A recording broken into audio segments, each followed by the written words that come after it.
In a country as large and economically varied as India, a fundamental question arises. How do you distribute national resources fairly? How can you ensure that tax revenue generated in a highly industrialized state contributes to building essential infrastructure, like a school or a hospital, in a less developed remote part of the country?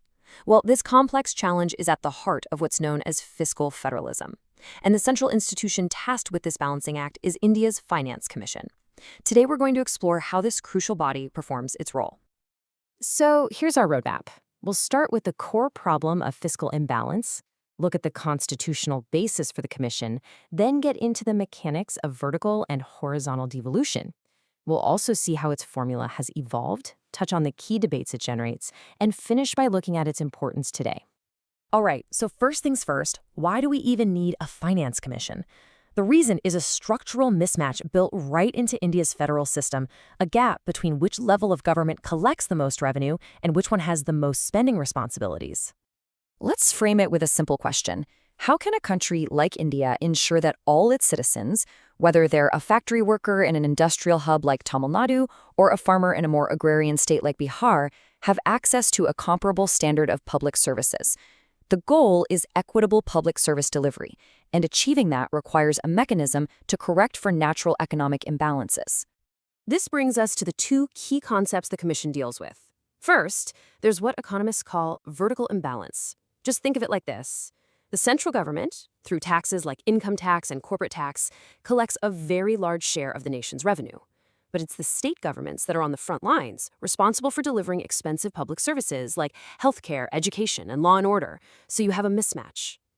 Then, there's horizontal imbalance. This refers to the fact that states themselves have very different economic capacities. A highly industrialized state can raise far more revenue on its own than a state with a smaller economic base. The Finance Commission's fundamental job is to recommend transfers that address both of these imbalances. So, how is this addressed? Well, the solution isn't just a policy choice. It's actually embedded in the Constitution of India itself. The framers of the Constitution anticipated these very issues. They knew that there would be financial tensions between the central government and the states. To manage this, they established the Finance Commission under Article 280, creating a neutral, quasi-judicial body to act as an impartial arbiter in these matters. And this is the core of its mandate, right from the Constitution. The Commission's primary role is to make recommendations to the President about how to divide the tax revenue, first, between the Union and the states, and second, among the states themselves. Now, while these are technically recommendations, they are taken very seriously, and by convention are almost always accepted by the government. The process is systematic. Every 5 years, a new commission is constituted by the president. It then undertakes a massive analytical exercise, studying the finances of both the union and every single state, and holding wide-ranging consultations. This work culminates in a detailed report containing its recommendations, which is then presented to Parliament for consideration. This 5-year cycle ensures the system is regularly updated. Okay, so we've covered the why, the problem of imbalance, and the what, the constitutional mandate. Now let's get into the how. How does the Commission actually go about dividing the money? It all comes down to two key processes: vertical and horizontal devolution. First, let's talk about vertical devolution. This is the big first-level decision out of the total shareable tax revenue collected by the center, what percentage should be given to all the states as a group. For its current award period, the 15th Finance Commission recommended this share be 41%. This 41% represents a massive pool of untied funds that states are free to use according to their own local needs and priorities. And to give you a sense of how significant these recommendations can be, the previous commission, the 14th, made a landmark decision. It recommended increasing the state's share from 32% all the way up to 42%. This 10 percentage point jump was a major transfer of fiscal power to the states, really strengthening the idea of cooperative federalism by giving them more financial autonomy. All right, so once that 41% is set aside for the states, the next, and arguably more complex question, is how to divide that amount among the different states. This is horizontal devolution. As you can see, it's not a simple split. It's a weighted formula that balances several different principles. Things like population and area are used as proxies for need. But you also have criteria like forest cover, which compensates states for the economic cost of preserving a national resource. And then there are incentive-based criteria like demographic change. It's a true balancing act. Let's dig a little deeper into the most important criterion here, which is income distance. This is the main tool the Commission uses to promote equity. Essentially, it measures the gap between a particular state's per capita income and the per capita income of the wealthiest state. The larger that gap, meaning the poorer the state, the larger its share of the divisible pool. This is the core redistributive element of the entire exercise. Now, it's important to understand that this formula isn't set in stone. It has changed quite a bit over the last 75 years, adapting to India's evolving economic landscape and national priorities. If you look at the history, you can see a clear pattern. The very first commissions used a simple formula, mostly based on population and where the taxes were collected. But then, in the 1970s, we see the introduction of explicit equity criteria. By the 2000s, the focus expanded to include performance incentives, like rewarding states for fiscal discipline and better tax collection. And most recently, we've seen the inclusion of criteria related to things like ecology and demographics. The formula has become more complex and multifaceted over time.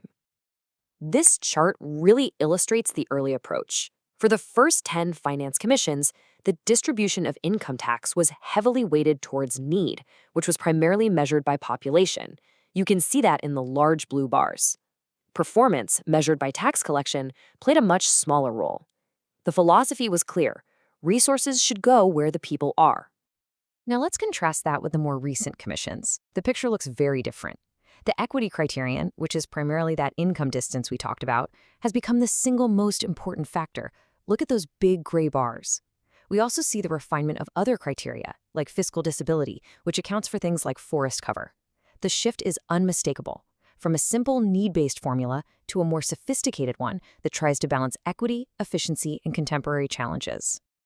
Now, whenever you have a system that involves dividing large sums of money between different political entities, you're going to have debates and disagreements, and the Finance Commission's work is certainly no exception.